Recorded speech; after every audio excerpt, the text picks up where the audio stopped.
Hi guys, so thank you so much for tuning in. Lots of people from Singapore here.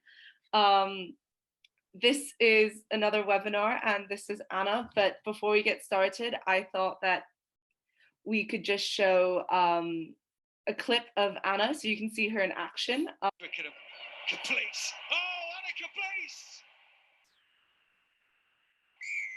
The Ireland International scores against the Ireland province. So that's obviously a really good try from you. How was that scoring against your own team? Yeah, because a lot of my teammates from Ireland were playing that day for Leinster. So it was really nice to score a try against them. And it was a really competitive game. And in the home of rugby, some might say, in one of the biggest rugby stadiums in the world in Twickenham. That was pretty incredible. Yeah. Still pinching myself about that one because it was so special. But yeah, it was a great day. That's fantastic. And so welcome everyone. I think people are just starting to tune in and hopefully you're all here and ready to get started. If you guys don't know, this is Anna Caplice. She is an Irish rugby player, but you play for Harlequins normally. Now I'm going to turn it over to Anna to introduce yourself a little bit before we get started. Hi to everyone. Thank you so much for having me. I'm really excited to speak to you all. And yeah, like Hannah said, if you have any questions at all about any of my stories or questions for me or anything, just fire them into the box and we'll hopefully be able to get around to all of them later on. Me and my rugby journey and how that's impacted on my life and everything, and hopefully you can learn something from it or learn how not to do it maybe if you think so. But I'm from Ireland. Grown up there all my life. I now live in London and I play for a club in London called Harlequins in the English Premiership, which is one of the best rugby leagues in the world. Whereas I grew up in a very kind of sporty and competitive and kind of creative household. I'm the youngest of four. I have two older sisters and an older brother.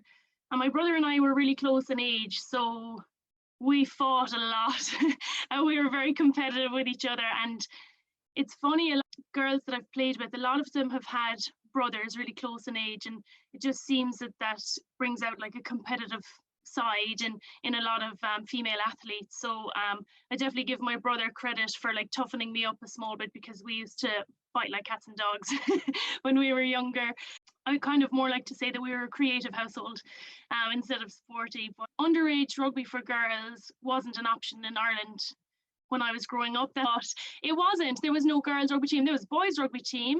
I remember going with my dad to watch my brother play and thinking like I could totally do that, and I know that I'd be really good at that. But it was only for boys at that stage. It was like under 14 or something. So I'm so envious of like you girls that get to play underage at under 10 level, and under 12s, under 14s are very, very lucky to have that option. I would have loved it so much, and I'm sure you do as well. So I actually didn't get to start playing till I was 17. I was crazy about rugby, like watched rugby on the telly every weekend. I used to cry when I couldn't get tickets for the matches. I used to save up all my money and go on the train with my friends to the games. And I was a rugby nut fanatic, like knew all the dates of birth of all the players, all the men players now, because there was only men on the telly playing rugby at this stage. But intercom in school, our principal announced that there was going to be rugby training, and I was like, oh my God, I can't believe it. I couldn't believe it that there was going to be girls rugby training. I went and never looked back since. I played underage, and then I went to university and joined the team there, joined my club team. I was lucky then to go on and represent my province. Because I'd been playing well for my club, I was selected to play for my province, which was Munster.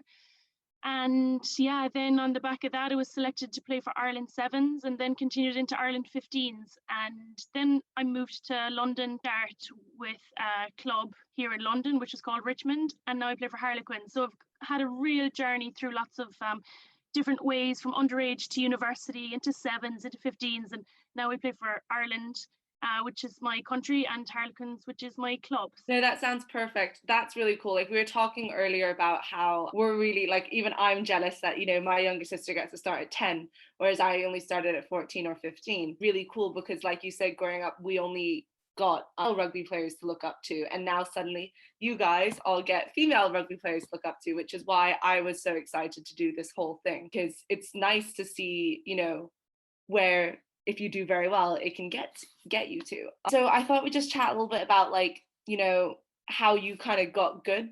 Yeah, I've been lucky to have like really wonderful coaches, and you know, I learned a lot from them. I learned a lot from the girls I played with, and like I said as well, I was competitive, you know, so I was like challenging myself, and I think that's something, look back and kind of, if I could improve anything from when I was younger, if I could you know, have gone back and told myself something when I was younger, it would be to, I had like real issues with like confidence. I'd play really well and then I'd come off the pitch thinking I had played rubbish.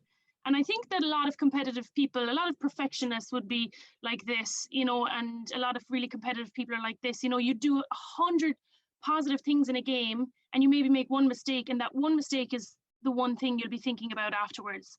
You know, if I could go back and tell myself, oh, be more confident. No, you have to practice it. You have to prove to yourself why you should be more confident, and like little action plans. And, you know, the senior teammates, the ones with a lot of experience, and ask them like, this I'm finding a bit difficult, or do you think that I do that well? Or what's kind of, you know, useful now with modern technology is that a lot of our games are recorded, a lot of our trainings are recorded, and you can, you know, pick things out. And it's easy to go to your coach and say like, do you have any feedback? But a coach has like 30 players, and no coach is going to be able to say, you know, oh, Hannah, you need to work on this, Anna, you need to work on this, you know, and give their whole list of players something to work on. So now it's, you know, it's better that we can choose bits from our video and show them to the coach and say, what do you think about this? Like, I want to get better at that. How do I do it? And once you've come up with a way to practice that, like for example, your tackle, if your tackle is something that you're not confident with,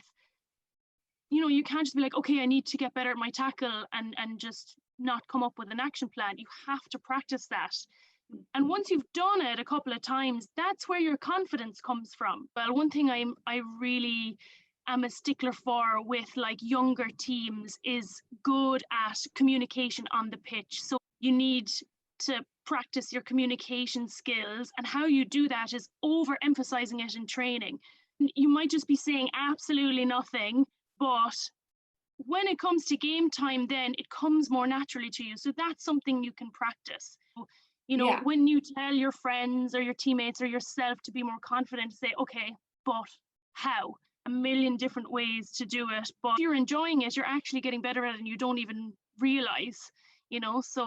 Absolutely. No, I really like that whole little action plans, because I think everyone's trying to chase this like almost like perfect way to play, and, you know, it's almost impossible to get to. Yep.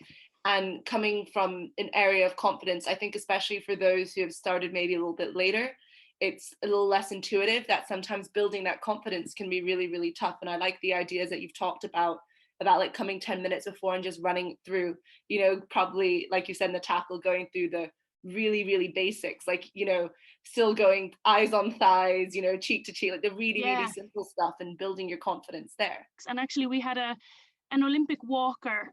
One of the things he said that always stuck with me was that when he gets to the starting line, he's put in the work and he knows that he couldn't have done any more. And that's why he doesn't feel nervous, because the work has been done. Got his action plans, basically, takes them all off. The work is done. He can't be any better. And he's he's at that starting line, you know, no nerves. This is where I am because I've done all the work. So I will now let the race do the talking. And this is the same with rugby, you know, you'll just like turn up, whistle goes, right, here we are. I've done all my work, now I can just play. Talking about like preparing for games and a bit more to like mental readiness. And I think this is applicable to anything. I used to have a teacher that used to call exam day game day, because he was massively into sports, and it's the way that he taught his students to be, was to treat it like a sports game. And I think this is applicable even for people outside of rugby. You know, there are big events in our lives that we have to prepare for mentally and physically. And I thought maybe we could go through your process of what do you do 6 months out, 3 months out, the night before, the day of, 1 hour before, if you have any like weird rituals or ways that you make sure you're ready for this, let's say, big event. It's really exciting time to be a female athlete, because there's so much now more than ever research being done, coaches coming into women's sport, and not just rugby, but sport in general. So now we've got, you know, strength and conditioning coaches and backs coaches, forwards coaches, all these specialist coaches that are able to help us get there. So I put a lot of trust in my coaches, and, you know, they come up with the plans and I just turn up and I do the work that they tell me to. So I think that the only thing you need to do is your best in training, and then it's done, because your coaches are, you know, your coaches are specialists, and they're the ones that know how to prepare you. You know, the 2017 World Cup, which was on in Ireland, that was probably physically the toughest training I've ever done. It was unbelievably tough training. When it came to, you know, the height of my career, when the selection was going out for the Rugby World Cup in 2017, we trained so hard and it never got easier. Oh my goodness, like it was getting, we were running, we were getting fitter, but the sessions were getting harder. And when we got to the World Cup, and, you know, some people were selected and some people weren't, it was really a tough journey, and we'd all been on the journey together, and then, you know, some people didn't even get to play, so it was really tough journey. And the World Cup itself was very, very tough. But after the World Cup, when we got to go back to our clubs, we were so fit and strong, and I asked myself, why have I not always been this fit? Rugby is so easy now. You're putting in the work, you know, 3 months, it has so much positive impact in the future. You know, it's such a cliche, you know, put in the work now and, you know, next day will be easier. It's so true. For that World Cup, actually, there was like a delay with sending out the selected squad. It was like a Tuesday, and we were all waiting for the email, and none of us could sleep. We were all so nervous, and I was sitting in my living room and my phone went off, email. So click. Congratulations, you've been.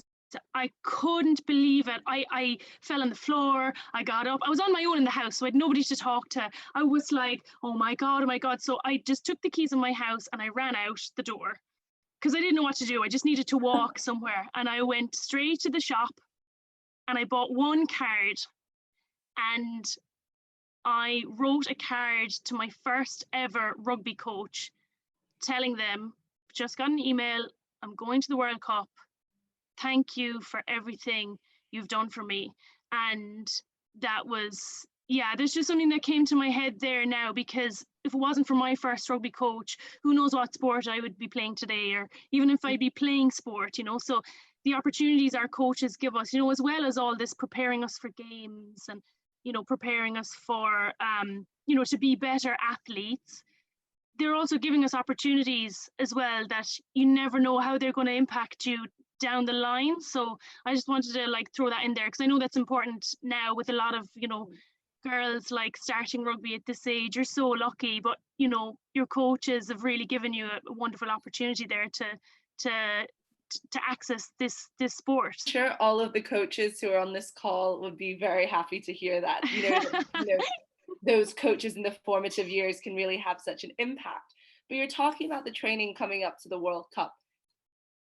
And, you know, I've just moved to university. It's definitely a big step up from where I was playing beforehand.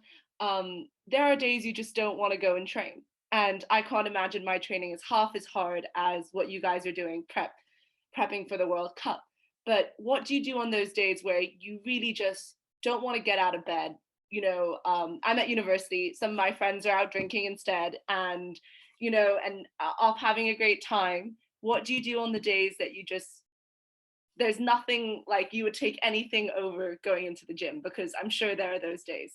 I had a really valuable lesson one morning. So when I was at university, I was selected to be part of a rugby academy. So it was the club that I played with in Ireland, they had a rugby academy, but it was for the boys essentially, but they would invite a handful of girls who they thought were good enough to join that crew.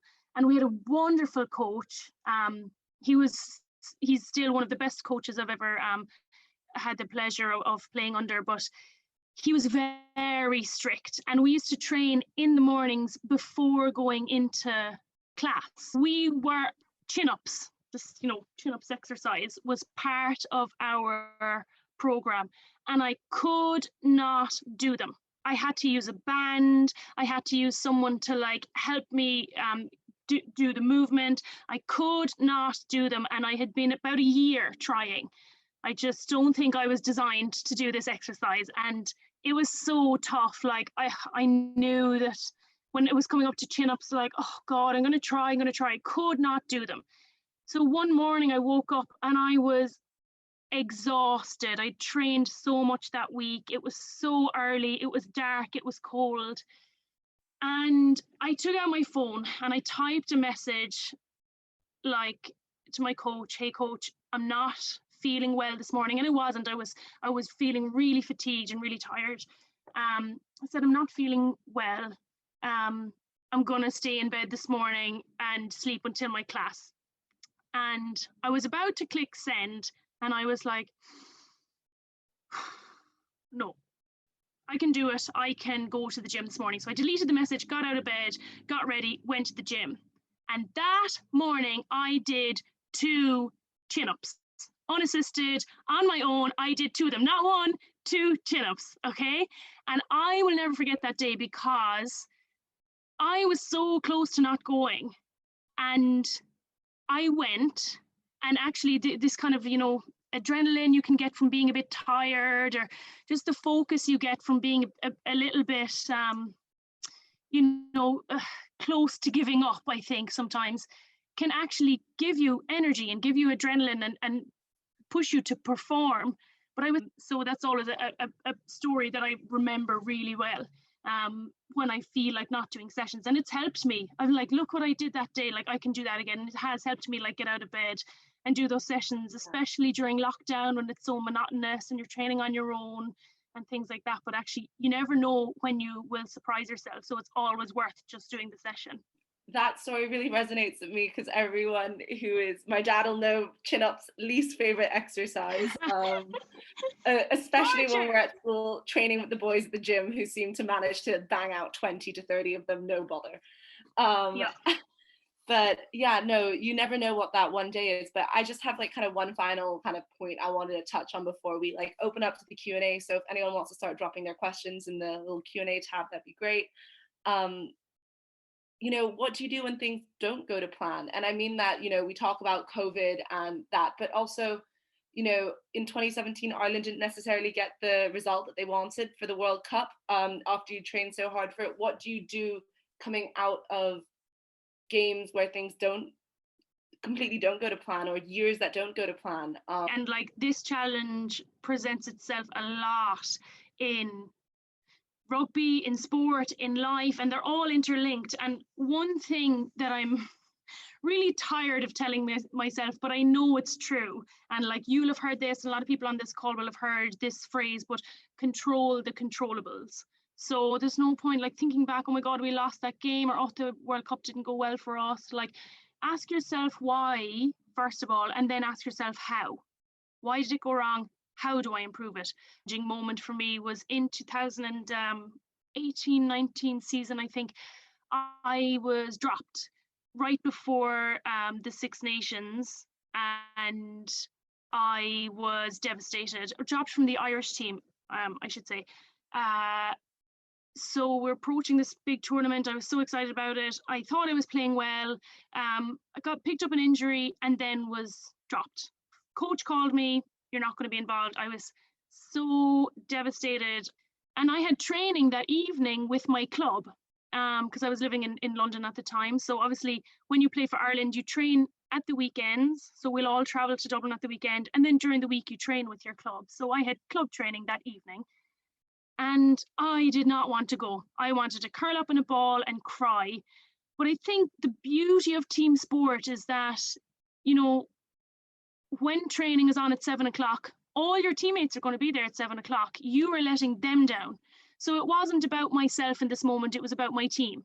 And that's one thing that we love rugby for, is that we've got wonderful teammates around us and we can't let them down. We went to training that evening, didn't talk to anyone. It was a horrible session. It was raining, it was cold. I hated rugby in that moment. And I just kept with the rhythm of it. I kept going. A girl got injured in my position. Total luck for me, terrible luck for her. So a position opened up in the squad. And so after a couple of weeks of me feeling sorry for myself, I had continued with training. So actually, when that position opened up, I was ready to go. I hadn't taken this time off feeling sorry for myself. I kept training. My skills were good. I was still strong. I was very much ready to go straight back into the squad. And I had my team and the team's kind of schedule to thank for that, because I just turned up and continued to train, which meant that when the position opened back up again, I was in there ready to go. And when things get really busy and really high tempo, and you forget about why you do it. But I do it because I love it, and spending time with my family and friends that Christmas reminded me. They're all like, "Oh, Anna, we're so proud of you and all you've achieved." And it reminded me that, I do want to keep doing this, and I do want to still be at the top of my game, because it makes my family and friends so proud of me. And I ended up getting player of the match versus Scotland a couple of weeks later, whereas just 3 weeks before I was crying myself to sleep at night because I was so disappointed. But you never know when things can change, so you need to be ready. There are so many gems in the last little story that you said, and I love the idea, you kind of trust the process and trust the coaches that you had, and that routine and teammates and this infrastructure that had built up had really allowed you to push through. And then you talk about remembering your why and why you started, and I think that's also absolutely fantastic. And it's also incredible to see that, from an outsider's point of view, we probably see you winning player of the match against Scotland and not actually understanding that 3 weeks ago you were in a completely different place. And I think it's that kind of it's lovely to hear you talk about, the realness of being an athlete and being in this position. So yeah, thank you for that story. I think we're going to get onto some questions now. So JG asks, what advice would you have for a coach taking on an under 14 girls team, having previously coached an under 17 boys rugby team? Because I coach both boys and girls as well, and I love the difference between the two groups. Boys are difficult because if you give boys an instruction or something to do, they won't do it exactly as you tell them, because they want to prove that they know either a better way to do it, or that they don't need to listen to you because they already know it. So boys are very headstrong that way. The beauty with coaching girls is that they want to do exactly what you say to prove to you that they understood what you were saying. So with coaching girls, I would say that make sure when you do your session plan, make sure you've thought through how to explain a drill. And I'm sure everyone on this call knows the situation where if you don't explain a drill right, all the girls will be like, "But why are we doing this? Do I need to touch the blue cone? Does she need to go around the yellow cone?" Make sure that when you're coaching girls, your instructions, I found that when I am coaching girls or preparing a girls session, that I've thought of all the possible questions that are going to come, and I explain really well what the drill is and why we're doing it. Next, I got told to ask about hair. So how do you do your hair for game day? You're saying that this is your game day do? This is my game day hair, because I used to wear a scrum cap, which was fine then. I could just, do a ponytail or do small plaits underneath it. But I got rid of the scrum cap because it was annoying me. But I have teammates that are able to my braids a lot tighter, so that's really helpful. So usually on game day I ask my teammates to help me with it. Good to have a number of braiders in the team, so any kind of braiders on the team are your key players and key performers. But wearing the scrum cap and started just wearing my hair like this, my mother couldn't find me on the pitch, so sometimes I wear a headband as well so that she can find me on the pitch easier, because she was giving out to me saying that she couldn't find me. But actually the band kind of keeps your hair back off your face. Another question here from Justin is, how much of playing top level rugby is physical, mental and or emotional? 70% mental, 20 emotional and 10% physical. And I think my performance versus Scotland would prove that you know, you could be, and I've seen it, you know, you can be lifting hundreds of kg in the gym, but if you're not prepared to play, you won't play well. And if you're enjoying yourself and happy with the people around you and confident in your own game because, you know, of all the things you've practiced and you're just really enjoying your game, you'll play well. So I would say mental is number one thing to get sorted. Physical will take control of itself. You know, you're, again, like you'll surprise yourself with what you can achieve. You know, if you watch rugby, you'll see some of the smallest players on the pitch putting in the biggest hits. You know, that, you know, physically, if we mapped everybody out physically, it would make no sense that the smallest players are making the big tackles. So that just goes to prove straight away that, you know, mentally, if you're in a good place, you can, you know, you can achieve whatever you want. You know, you can hit anyone on the pitch. How do you teach and how do your students react? So I'm a languages teacher. I studied languages in Ireland, and then I studied to be a teacher of languages in England. A lot of people ask me, oh, why don't you teach PE? You know, why don't you teach physical education because you play rugby? I'm like, well, you know, I have a lot of passion for a lot of things, and that goes back to what we're saying about a team. You know,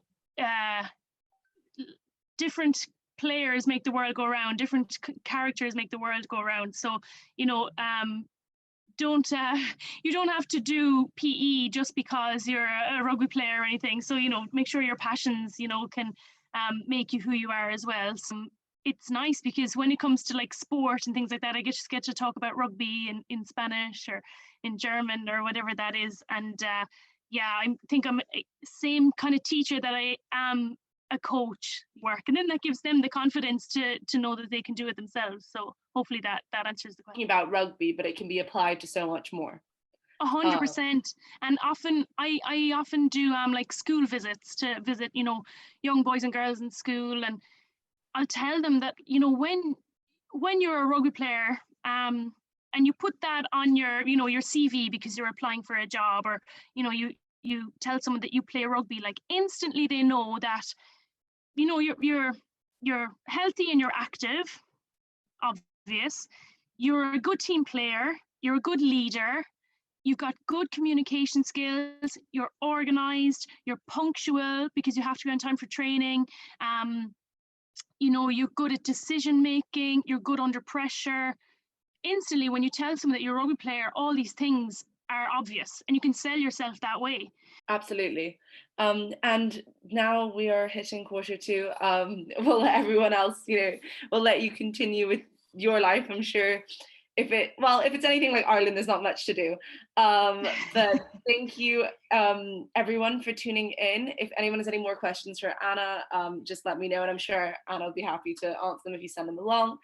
And yeah, thank you so much for tuning on today. This was brought to you by Inner Leadership, which talks about mental resilience. And as you can see from a lot of the topics that we hit here, that is kind of what we are doing. Hopefully we'll get Anna on again soon. And it's really nice and for all the people who are on my under 14s team in Singapore, it's really nice to see your names on a screen again.